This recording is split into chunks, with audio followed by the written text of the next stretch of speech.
sejam bem-vindos ao programa Viver com Saúde. O nosso programa é transmitido pelo canal oficial da Igreja Cristã Maranata no YouTube e também pelo canal 126 da Embratel e canal 85 da Sky Livre. O tema de hoje é envelhecimento e cuidados no lar dos idosos. E a nossa convidada é a Michele Baio. Tudo bom, Michele? Tudo bem, querida. Seja bem-vinda ao nosso programa. Eu te agradeço o convite. Então, vamos lá. O que é envelhecimento? O envelhecimento é uma fase do ciclo de vida, né? A gente nasce, cresce, se desenvolve, fica adulto, reproduz, envelhece e morre, né? Só que essa fase do envelhecimento é muito caracterizada porque o organismo ele para de fazer a replicação celular igual ele fazia anteriormente. Sim. Ele desacelera e aí ele não repõe as células da mesma forma que ele estava repondo durante todos os outros ciclos de vida, né? E aí é nessa fase que a gente costuma ter as alterações, né? As alterações físicas, as alterações cognitivas, a gente começa a ter um prejuízo, né? Nessas características, e aí a gente começa a visualizar mais aquilo que é característico do idoso. Entendi. E quais as capacidades físicas e mentais que sofrem alteração no processo de envelhecimento? Em relação à estrutura física, né? O idoso ele passa a perder a massa muscular, a densidade óssea dele também passa a ficar comprometida, a mobilidade, né? A gente tem até um estudo recente que quase que 10% dos idosos têm algum tipo de mobilidade reduzida, né? Então, eles passam a ter um comprometimento mais nessa locomoção, né? Ou algum outro tipo de agravo. E a gente vê também a questão cognitiva, que a gente observa muito, e cada vez com menos idade a gente tem observado, né? Que são as doenças crônicas que desencadeiam a perda da memória, né? E a velocidade de processamento das informações também, elas acabam sendo diminuídas, né? A capacidade de resposta daquele pensamento mais rápido, né? E, consequentemente, a atenção e a concentração, né? E aí, por isso que algumas atividades, elas começam a trazer até mesmo um risco para a vida do idoso, né? Como o dirigir, né? Então, se eu sei que a minha atenção, a concentração, a minha capacidade de resposta, ela vai ficar diminuída, então eu acabo me tornando um motorista mais ou menos, né? Mais ou menos, vamos dizer assim, né? E além dos sentidos, né? A visão, a audição, o paladar, o olfato. E a gente passa também a ver que o idoso, ele vai perdendo gradativamente a sua autonomia, a sua independência, e vai ficando, por conta dessas alterações que todos nós vamos passar, né? Aí ele vai ficando mais dependente do outro. Então, nas atividades diárias, ele vai ficar mais dependente, na direção das ações dele, na capacidade de se locomover, ele vai ficando cada vez mais dependente. E o importante disso é ele não se sentir diferente do restante da sociedade. É nesse momento que ele tem que tentar se inserir cada vez mais nesse processo social, de fazer parte desse contexto social. Por quê? Porque esse isolamento, ele pode trazer para o idoso depressão, né? Pode mexer muito com o emocional dele. Então, a presença da família, né, dos filhos, dos netos, Sim, ajuda né, muito até a gente pode associar isso com a igreja, também, né, o papel dos irmãos na vida do idoso é muito importante, né, claro. para que ele se sinta acolhido, se sinta abraçado, e isso vai fazer toda a diferença na vida dele. Sim, a gente até tem que pensar nisso, né? Porque, assim, por exemplo, é comum o idoso ficar mais lento. Então, assim, o que antes ele respondia para a família rápido, não responde mais. É. E às vezes a gente vai perdendo um pouco a paciência com o idoso, ou passa a ouvir um pouco menos, e aí a família acaba tendo que falar mais alto. Essa preocupação, às vezes a televisão fica muito alta. E a família tem que ter um pouco de paciência com isso, porque é uma perda normal do É, indivíduo, né? é. Tem que ter essa paciência realmente, esse cuidado com os nossos irmãos, porque eles precisam desse acolhimento e desse suporte das famílias, dos irmãos, dos seus cuidadores e tudo mais, não é isso? Isso mesmo. Então, e pensando assim, você falou de uma perda de capacidade física, né, que dificulta a locomoção. É importante que a gente adapte as casas, as residências para esses idosos, não é? Isso. É muito importante, por quê? Porque se eu estou pensando em adaptação, né, dessa estrutura da residência, eu estou favorecendo, né, para que eles tenham uma boa qualidade de vida. Sim, E estou evitando o risco de quedas, né? Porque se eu tenho móveis em locais aonde eu vou ter a circulação desse idoso, né? Se eu tenho brinquedos, às vezes de netos, né? sim, Ou móveis irregulares, uma estrutura irregular, a passagem das portas também muito estreitas, né? E eu não faço as adaptações necessárias até para favorecer a iluminação dentro das residências, eu estou favorecendo o risco de quedas, né? aham, E uma queda, ela pode ser muito significativa na qualidade de vida do idoso, né? sim, Por conta da recuperação que ele vai ter, né? O tempo que ele vai ter de recuperação já é um tempo mais prolongado, não é uma resposta rápida, né? Esse processo de o risco cirúrgico, o processo sim, de recuperação, de cicatrização. Então, isso tudo eu tenho que pensar, que é melhor eu prevenir, eu mudar alguma coisa que eu tenho que mudar dentro de casa para favorecer, né, a circulação dele dentro de casa, do que posteriormente eu ter que tratar com essa questão sim, de claro. fraturas. Então, assim, o que que a gente pode pensar das principais adaptações que a gente poderia fazer para garantir a segurança e evitar acidentes? Principalmente barras de apoio. Barra de apoio, existe limite de barra de apoio? Não. Aonde você puder colocar barra de apoio, você coloca barra de apoio. Barra de apoio é uma segurança muito grande para o idoso.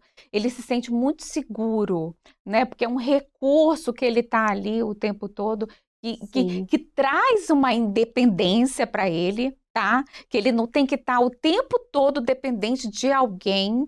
E traz uma independência para ele. Por quê? Porque eu não posso fazer com que o idoso ele pare de fazer as atividades físicas, que ele sim, pare de querer ir buscar um copo de água, que ele pare de querer ter a vontade de sentar na mesa para comer com o resto da família e se isole no quarto porque ele está com medo de cair, porque ele não se sente seguro para andar. Não, eu tenho que criar uma estrutura para favorecer a atividade física dele, a participação dele ali com a família. Então, a barra de apoio é muito importante. O sim. piso antiderrapante também é importante, né? Lembrando, toda vez que a gente fala de piso antiderrapante, não adianta eu colocar um piso antiderrapante e colocar um calçado inadequado no pé do Sim, idoso, é né? Então verdade. ele tem que ter um calçado adaptado correto no pé dele, bem ajustado, confortável, num piso de antiderrapante, né? Sim, Isso é importante para evitar, né, deslizar, evitar essas quedas. E a iluminação. Então, é favorecer a iluminação natural, né? sim, Tudo que eu puder fazer para favorecer durante o dia essa iluminação, ou se não é possível, né? Às vezes é um apartamento, é uma casa que é difícil eu estar modificando isso, eu vou ter que investir na iluminação artificial, sim, mas que ele já tem naturalmente, né, essa perda visual, então é importante a gente sim, estar iluminando o ambiente para evitar também essas quedas, acidentes dentro de casa, claro. né. Com certeza. E outras adaptações, elas podem ser necessárias também, né, para garantir essa acessibilidade, a mobilidade do paciente. A escada para o idoso é muito difícil. Sim, Então, aonde eu puder substituir a escada por rampas, é a melhor forma que eu tenho, né. Portas estreitas são muito ruins também para o idoso. E os banheiros adaptados e também banheiros acessíveis. Às sim, vezes, o idoso ele tem um quarto aqui na área sul da casa e o banheiro está lá no norte. lá do outro lado. Lembrando ele à noite, né, com toda essa Sim, questão, vai ter que atravessar a casa inteira para chegar até aquele banheiro, então é pouco acessível esse banheiro. Para facilitar ele de estar indo sim, a esse banheiro, né. Então essas áreas, assim, que ele utiliza mais, deveriam estar mais próximas ao quarto dele também. E tem outras adaptações também que são importantes dentro de casa, por exemplo, quando você tem menino pequeno, o que que você faz? Você coloca tudo lá em cima, porque o menino é curioso, vai mexer nas coisas que não deve. sim, Já quando a gente fala do idoso, a gente tem que pensar que eu tenho que tirar tudo lá de cima e colocar tudo aqui embaixo. Por quê? Porque sim, eles são aventureiros. é verdade. Porque tem muita coisa que eu sinto que eu estou perdendo quando eu estou envelhecendo. Agora, tem muita coisa também que eu penso assim, ah, é besteira. Então, ele puxa o banquinho, sobe em cima para pegar aquilo que ele guardou lá em cima. É E é verdade. nessa que ele cai e se machuca e fratura, né? E vem a precisar de uma internação, vem trazer complicações por conta disso. Então, são pequenos detalhes, né, que a gente pode adaptar no dia a dia para evitar Claro. que essas coisas, esses acidentes aconteçam dentro de casa. Sim, é verdade. São pequenas coisas, às vezes é realmente isso, é descer algumas coisas que o idoso queira precisar mais, É. ou tirar algumas coisas do chão também, né, que facilitam também o cair. O tapete também é muito importante, né, pensar nos É, tapetes. principalmente tapetes antiderrapantes, são os melhores. Agora, e que sejam grandes, antiderrapantes. Tapetes pequenos também muitas vezes funcionam e favorecem ele cair, tropeçar ali e cair. Então, não facilita a vida deles também, não, esses tapetes pequenos, assim. E aonde serão colocados? Sim, a gente tinha algumas imagens, não foi, pra gente mostrar um Sim. pouquinho dessas adaptações? Sim. Olha, aqui, a gente pode observar que a gente tem um favorecimento da entrada da luz do dia, né. Então é um apartamento, mas a gente tem aqui, eh, favoreceu aqui essa adaptação à luz do dia. Ali, a gente já tem o quê? Receptores próximo ao leito, então ele acordou à noite, ele facilmente vai acender as luzes, para que ele possa ir ao banheiro, né, e vai evitar que tropece ou que alguma coisa venha causar um acidente, né. Sim, Então, interruptores de fácil acesso facilitam a vida deles também. E essa iluminação, né, natural ou artificial, mas tem que trazer essa iluminação para dentro de casa. Aqui a gente tem os tapetes, tá vendo? Que são tapetes e que são emborrachados ou antiderrapantes. Sim. Esses são os ideais para ele, Sim. né? Que não favoreçam, que não sejam escorregadios, que não sejam lisos e que favoreçam a queda. Sim. E os pisos, eu até quando eu coloquei aqui, né, tem pessoas que mantêm ainda, né, uma estrutura assim mais antiga e que gostam de encerar, né, que era muito usual assim, eu acho que na época das nossas avós, né? Era assim. Mas é importante a gente ficar atento também, porque os pisos de cerâmica também que são utilizados hoje, também podem ser, né, escorregadios. Então, áreas onde o idoso ele circula mais, o ideal que sejam pisos antiderrapantes. E também a irregularidade dos pisos também, né? Degraus, aqueles ressaltozinhos, né? Isso também pode comprometer. E a mobília também, né? A gente vê aqui que a gente tem uma mesinha arredondada, né? Não tem quina.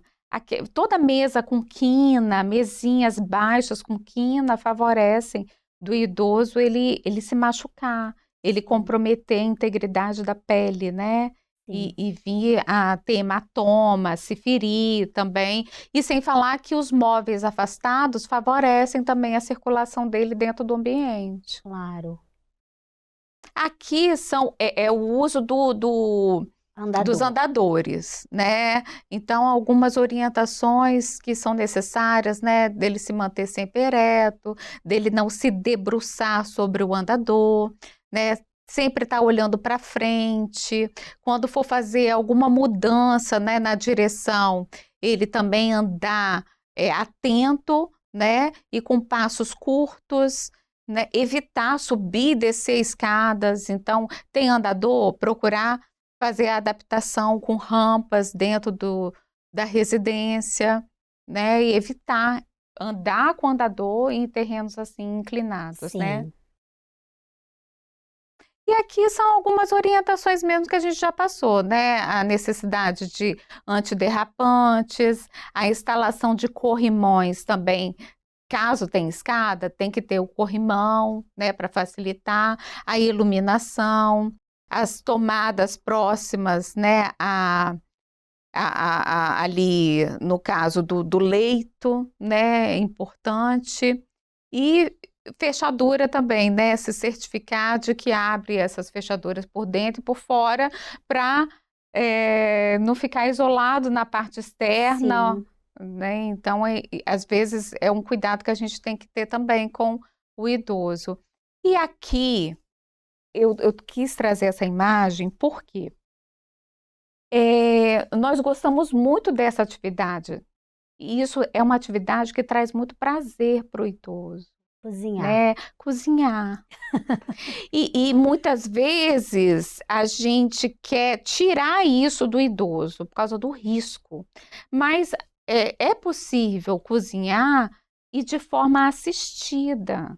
Então, fazer junto com o idoso e não tirar essa atividade dele. Né? Então, vai usar a luvinha adequada para fazer, você vai observar lá se foi fechado o gás no momento que tinha que ser fechado, vai tomar cuidado para que ele não venha se queimar, mas faz junto. Né? Muitas vezes a gente é muito assim, não pode mais cozinhar porque isso vai trazer um risco, isso vai te comprometer, vai comprometer a sua vida, mas assim, é fazer junto, né? Então o neto pode fazer junto, o filho pode fazer junto, se tem um cuidador ali, pode fazer junto, e é prazeroso.